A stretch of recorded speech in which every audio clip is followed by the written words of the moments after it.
and welcome back once again. Thank you for joining us. I am your host, Brother Medina, and this is the Inglewood Enterprise Gallery. Actually, we have a new and improved TV show that I like to call Show Some Love. Let's show some love, everybody. All right. You know, show some love because we need more love in the Chicagoland area, in our Southside locations, in Inglewood, and everywhere in the world and in the universe multiverse. Also, show some love for my esteemed guest, the Dionne Victoria. Hey. All right. She's showing some love also. We are the Inglewood Enterprise Gallery. Also, for those of you who don't know, or in case you forgot, we are the Inglewood Enterprise Gallery, located at our new location inside of the Bridgeport Artist Lofts. You can also check out our website at InglewoodEnterpriseGallery.com. That's InglewoodEnterpriseGallery.com. All right, and it is such a joy to be back here once again. I'm your host, Brother Medina, with the Dionne Victoria, the artist, as previously mentioned. A local Chicago legend in the art world. Personally, I feel that way. You know, because I know you told me about the extensive work that you have done, and I've seen the work that you do with the youth in the community and on a lot of different levels. So, you know, this is one of our community partners along with the Healing Academy. All right, and we worked on some projects together, and I thought it would be only fitting to invite the Dionne Victoria out to tell us about the work that she's doing in the art world as well as in the community. How you doing today? I'm doing great. Okay, cool. How are you? You look like you're happy to be here. That's what's up. I am. Yeah. So, getting right into it because there is a lot that goes on. We talked about a lot before the show. We didn't even get into the crystals and all the other stuff that we all enjoy, metaphysics and those things. But we'll see if we had time to even get into that. Now, I know that you've told me your story before. I'd like for you to share your story with our viewers at home. You've been an entrepreneur as well as an artist since grammar school, kindergarten, what was it? I don't know if it was that soon. No, in high school, I started selling my art to my teachers. Okay. I mean, I've always wanted to be a businesswoman. Mm-hmm. When I was in grammar school, I tried to start like a dog walking business and like a snow shoveling business, all of the businesses. But it didn't really all the way pan out because I was supposed to be an artist. That's why in like high school, I had teachers hiring me to draw their family. Like, wow. Yeah, so that's kind of where the business started. So how did your teachers find out that you were gifted in that way? Oh, how did they find out? I mean, I took art classes. Mm-hmm. I mean, I didn't hide the fact that I was an artist. I always made art. Oh, I think I started with like drawing like cartoon characters and selling those for like $1. Like, yo. Okay. Bugs Bunny and like Tweety and Pooh Bear and all that stuff. Cool. And would sell those. Cool. Now, I like to ask this question. Did you have any entrepreneurs in your family? Let's see. My mom. Okay. My mom. Okay. She wasn't like a I don't know what the word, formal or I can't think of the word I'm trying to think of. She wasn't like trained. Okay. But she was a hustler? She was a hustler. Okay. That's what my mom That means a lot. Yes. she was a hustler. She like did hair for the most part, but she went to school for hair and beautician work. And so that's kind of like how she hustled and made money on the side of all the other things that she did. She worked a full-time job as well. I like to ask because I always find it interesting when some people pursue entrepreneurship at a young age. I feel like the more they are inspired by family members, you know, as they are in their youth, the more likely that they will have aspirations of maybe having their own business, or not just having a job, but having some other creative ways that won't send them to jail, of course, to make revenue. you know, and sustain their family. You know, as they say, you got to have more than one iron in a fire. And I think that's also why one of the things we like to encourage at the Inglewood Enterprise Gallery is not just creativity, but how do we inspire our young people to use their creativity to create revenue for themselves. So we do entrepreneurship advocacy and small business development concepts and things like that to add on to the creative aspects of what we like to instill in our young people. Now, I saw something interesting on your IG for people over 50. That's Instagram. All right. On the IG right here, I like to pull it up, and maybe you could tell me more about it. I was really impressed with this. That's a cute little baby right there. And you were telling me about this piece, and maybe you can explain it to me a little bit more. Yeah, sure. So this is actually inspired by my Heroes of Tomorrow project. So I was commissioned to do this piece. It's in a nursery. And they looked at my website and they said they wanted in the vein of Heroes of Tomorrow. And Heroes of Tomorrow is a body of work designed to pay homage to young people, specifically my students. I tried to make sure it was always people that I knew, that I highlighted as heroes, because even though we don't necessarily see children as heroes or we don't see young people as heroes, they really are, and they're especially the heroes of tomorrow. And you can identify traits of heroes in students and like people in general. You see it. You're like, oh, you know, you have the skills to be a leader. You know who you are. You know how you want to move forward. And so like, you know, you can identify it really quick. Like, those are the folks. And I just really wanted to highlight students and people who need to see themselves a little bit more highly and just see reflection of themselves. We don't see a lot of positive reflections, or at the time, this was like about 7 years ago. I think we're seeing more positivity now. But about 7 years ago, we didn't see a lot of positive reflection of people that look like us. Yes. So that's what it kind of came from. It's like, hey, here's a beautiful positive reflection of you, and actually here is you. Yes, yes. And that's why we rebranded our show as Show Some Love, you know, because it's important that we acknowledge these types of things and show some love and appreciation for these things in our community. You know, as you said, we have to show ourselves as well as our youth from a hero standpoint, you know, because every time we turn on the TV, we see who being vilified. You know, we see who is mobbing up, going to Mag Mile, or who's carjacking, or who beat up somebody's grandmother, or snatched a purse, or puts the old lady down, the CTA. You know, all of this ridiculousness. But it's important that we try to balance that negative marketing with some positive promotion of things that we should be focused on. And I think that this is an excellent way to do that, by showing the heroism in even our small children, you know, the innocence that really many of us, even as, you know, adults, need to try to get back to, you know. And I think it can be monumental for our community if we do more of that. So I really appreciate what is it? Heroes? The Heroes of Tomorrow. Heroes of Tomorrow, you know, and other creative concepts like that. Yes. Something else interesting I saw, you know, on old IG. I was checking out because I know you got a lot going on. How about this right there? The Healing Academy, the Breathe Experience. Yes, the Healing Academy. Yeah, so the Healing Academy is a nonprofit organization I started with Miss Natalie B.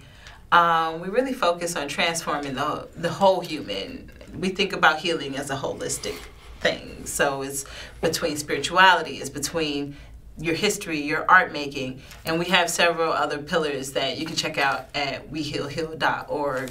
But the Breathe Experience is specifically about taking moments to breathe. We hold our breath a lot. Just like when you're feeling stressed out and you're like, just holding it in and not really just breathing fully expanding the diaphragm. And the Breathe Experience is about that. In fact, like, we end every Breathe Experience with taking a moment to breathe. Because I'm all about meditation. I'm like, we gotta breathe, y'all. Yes. Yes. So, in the show, we have a different topic each week. It's every Tuesday, 7 p.m. And it's Facebook Live, just a conversation about like moments where we needed to breathe. We're acknowledging things happening in real time. And we're also talking about tools to healing, because we are the Healing Academy. Yes. Yes, indeed. Healing. We need a lot of it in the hood. Help the hood heal. Indeed. That's what's up. I like that. I like that. So that's the Healing Academy with you and Miss Natalie B. The breath experience. The breathe experience. Breathe. I'm sorry. Excuse me. Got to go back to English class. But yeah, we had a brother on here a couple weeks ago, and he was a yogi of sorts and a master of ceremonies, an MC, you know, as well as a poet, a musician, and some other stuff. And he was very deep into the understanding of the breath and how the breath is the key to life. You know, so maybe you can elaborate on that more. Oh, yes. Yeah. I mean, the breath is like, to me, it's like the heartbeat. The heartbeat is an electrical pulse happening in your body to keep your heart beating. But the breath is like the inhale and the exhale. So you're inhaling oxygen, you're inhaling whatever it is in your sphere, and you're exhaling whatever you need to release and let go. So it's definitely like essential. Honestly, you stop breathing and then what? Right. Right. Indeed. And then, you know, I guess maybe on a metaphysical level, like you say, you know, all of this air that we breathe in, all of it ain't good air, you know. But I mean, you definitely want to keep, so I think about it like this. So we have an aura, we have a space around us, and we have like control, and, you know, we control this around this. And so we have to know what we want to allow into that. Kind of like the cell membrane. So the cell membrane dictates what comes into the cell, what goes out of the cell. So we have that metaphysical space around us where there's this membrane, and we dictate what comes in and what goes out. Yes. So we want to make sure that space stays as positive as possible, so that when we are breathing in, the immediate air is that positive space. Yes. And try to keep all that other stuff on the outside. That's real. Just like people say, you have to take what is positive and reject what's negative, or something like that. You know, like on a mental level, even the thoughts that you allow into your mind, because you got to let some thoughts in that don't just come out of your head, but you also have to know which ones are healthy thoughts, which ones are good ones that are for your uplifting benefit. Also, you got kind of deep for a minute, because I forgot that you're a science teacher also, right? I am a science teacher. Yeah, that's very interesting.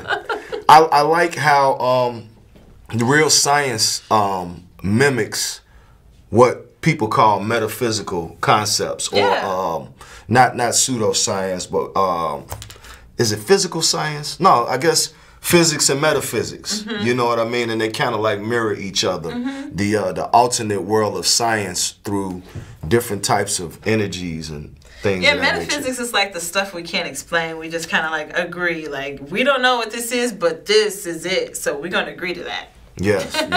And science, I guess, would be what can potentially be measurable. And metaphysics, or physics, you know, is measurable. Metaphysics is like what, you know, you really can't even measure it, but it's a belief system or understanding, or maybe just a feeling. You can't always measure feelings. This is true. Yes, very interesting. That is cool. Let me see what else we got up here. This is such an interesting conversation. Let me also remind you, because they're going to get on me if I don't, this is the Inglewood Enterprise Gallery. You can always find us at our newest location at the Bridgeport Arts Center at 35th and Racine. Also, feel free to check out our website and see the awesome stuff we're doing on InglewoodEnterpriseGallery.com. That's InglewoodEnterpriseGallery.com. I thought I might have heard a phone ringing in the distance or something, but you know, I guess I did. Maybe it was the wrong number. You know, sometimes we may get a call out the blue, and it's usually the wrong number. But so I had some other interesting stuff up here. But you know, it was something I wanted to share with y'all, since you are a science teacher as well. we do some STEAM work with one of our other community partners, and STEAM is science, technology, engineering, art, and mathematics for those people that don't know. And we feel that's important to our community, for our young people to stay relevant in the future. You know, history and proper perspectives of history is important. Creativity and innovation, that's important. But also innovation and science are connected through imagination and art, I will say. Imagination? I'm yes. sorry. Is that one of your... Is that one of your I was just talking to my kids about this yesterday. Wow. My students. Like, yo, we have an imagination. How many of the things that have happened came true from your imagination? Has that ever happened? The kids are like, oh my God. Things I imagined came true. Yes, actually. Things you imagine can come true. Wow. So does that mean that we should imagine more or be careful what we imagine for? We should definitely be careful what we imagine for. And I think we can imagine more within that. Yes. Make sure you're careful because you can imagine some things. and that would even go for adults, not just the children, right? Adults don't even understand the power of their imagination and the things that the fantasies that you let occupy your mind, you know, and the impact that they have on even your next moves or what you may draw to you down the line. It's very interesting. Like the power of magnetics. Did I say that right? Magnetism. Magnetism. Yeah, all of that. Which we're also learning next. So we're learning about the gravitational pull right now. Cool. All things that have mass have a gravitational pull. So we have mass, therefore we have a gravitational pull. That's what goes along with that, like having ideas, having an imagination. What you imagine will come to you because you have a gravitational pull. We all have it. Yes. So we like, I want this thing, you put it out there. You gotta be specific because you can want some things and it comes back and you get it, but it's not necessarily what you thought it was going to be. So try to be as specific as you can with also being like, okay, I know what I'm supposed to receive. Yes. And yeah. Just like people say, what is it, specific intentions or intentionally specific or something. I don't know. People that send a no, they gotta, maybe I messed it up. I paraphrase. But that reminds me of a book that my father gave me, you know, for my birthday when I was a child. And I didn't appreciate it because it was a book, you know, as a child for a birthday present. But after a couple years, I actually read it and learned to appreciate the information that was in there. It was called As a Man Thinketh. And it was the little pocket version. You familiar with that? Very powerful book, I think, especially for children, the pocket version, so they don't, you know, get depressed about having to read the whole book. But it was basically about what you focus your mind on, you will draw to you. As a man thinketh, so shall he be. So you become the architect of your own being and what it is that you strive for, just merely by what you think about and how you view yourself.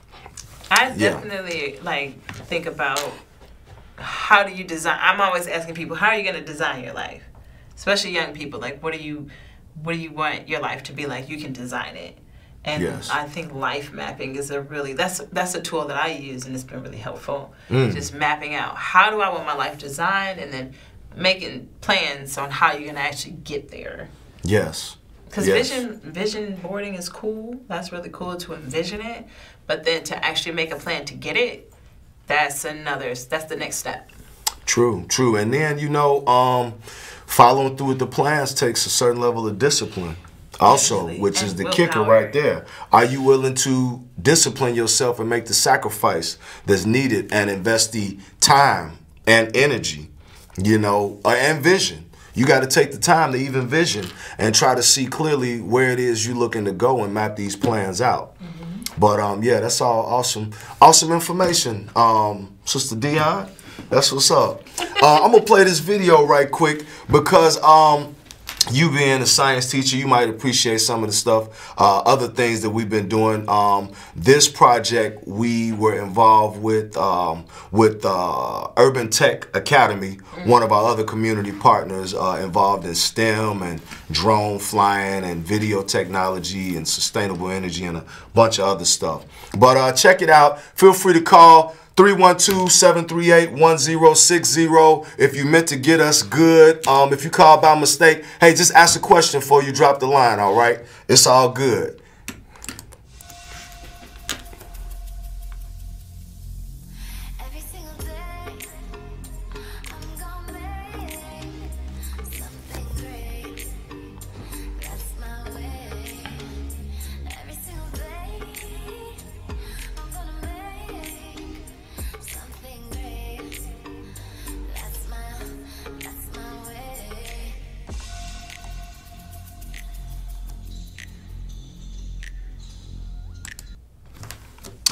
All right. Yeah, that was just like a little STEM workshop where they had some coding going on, a lot of young people, and we were actually working with, this was a project that was put together by the comedian Hannibal Buress. You know, he's working on launching a community center on the west side called Melvina Masterminds. And he reached out to some people in the community who could put together like a little consortium of different STEM-related skills and projects and things like that for the young people to get involved with. So we came out with 3D printers and some three-dimensional design projects and coding and all of that other stuff. And the children really enjoyed it and appreciated it. What's your thoughts on STEM and STEAM and that type of stuff? I mean, I think that it's not something that's new. I think that we think it's new because common culture has been that science and art and math and all those things are separate, but really they're all very much so intertwined. English, all of the subjects, and I'm learning that at my school, like everything's really intertwined. And so it always made total sense to me that like STEAM was a thing. I've been preaching science, arts integration for years. So I think that it definitely makes sense that we're thinking about how technology is a creative process and vice versa, how the creative process takes a lot of science as well. That's actually something I'm studying in my residency is like, okay, how do I look at art making as a scientific process so that people understand there is actually like a process behind it. It's not just like, oh, I want to put some pretty colors together, although that is a thing too, and there's nothing wrong with that. It's just also, in addition to that, as an artist, you're somewhat a scientist too. You ask questions, you make a hypothesis, you do research, you do the whole data collection, you make the art, you test it out. You have an exhibition where you talk about your art and you share your conclusion. It's a whole process. It's a scientific process. So anyway, I'll stop preaching. But that's it's all right. It makes sense to me. Very well versed in science and art and where they come together. Let me see. I had a good question I was about to ask, and it will probably come back to me. Oh, who would you probably say, you know, just in your mind, is one of, I'll say maybe the most well-known or maybe the greatest? You know, of course, both of those would be an opinion. A person who we know is famous for science, but they also famous for being an artist. Oh. Yeah, would you have a few people you might be able to drop on us right quick, some familiar names? I do not. Not really? For both. Oh, okay. Well, Not I think like Leonardo Da Vinci.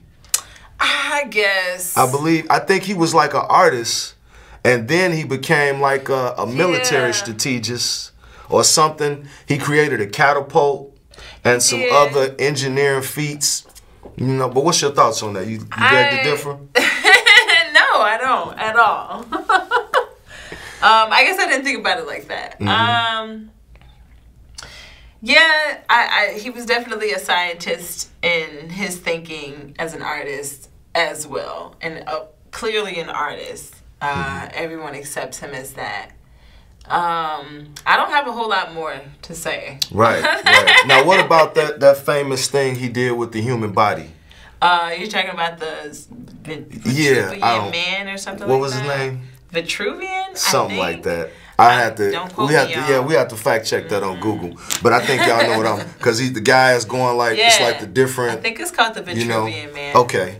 So now that's kind of scientific though, right? Or is there art? I mean, it's looking at anatomy and from different angles, and anatomy is science. I mean, if we go back, it's not like he was the only one observing the natural world through art. So I think it was more that he was an engineer, that people were interested in the fact that he was an engineer, that he like had all these inventions and ideas that he made into drawings. Yes. But yeah, like anatomy, art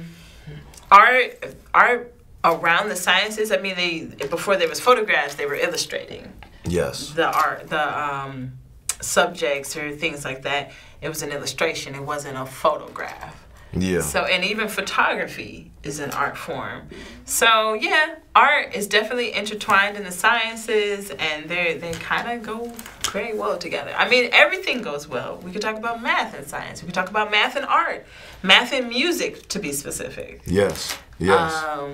You know, what's interesting to me talking about photography, and I know this is going to get off the subject a little bit, but it always creeps me out, so I'm going to throw it at you and get your thoughts on it.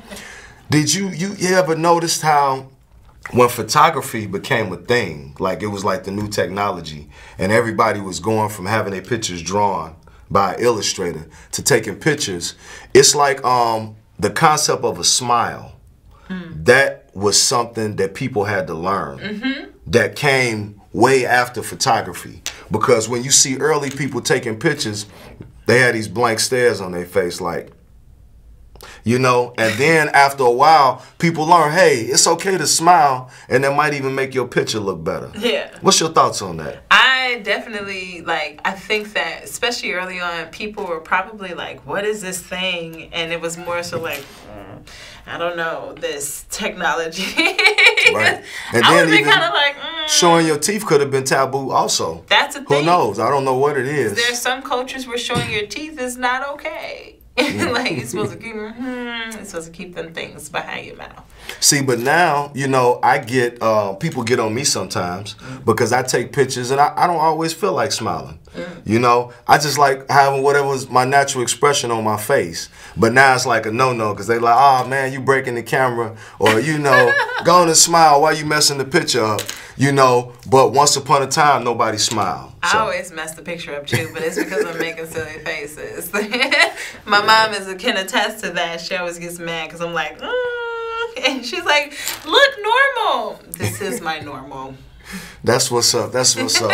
Once again, before we get out of here, we got a couple more minutes, so we're going to ride it on out before they send security up in here to get us out of the studio. But once again, we are the Inglewood Enterprise Gallery. You can find us at our new location at the Bridgeport Arts Center on 35th and Racine. And check out our website, InglewoodEnterpriseGallery.com. That's InglewoodEnterpriseGallery.com. Also, before we get out of here, you can check out one of our community partners, the Dionne Victoria, on her Instagram and see all of the great stuff that she's doing, some of the art and community engagement that she's involved with, art and activism.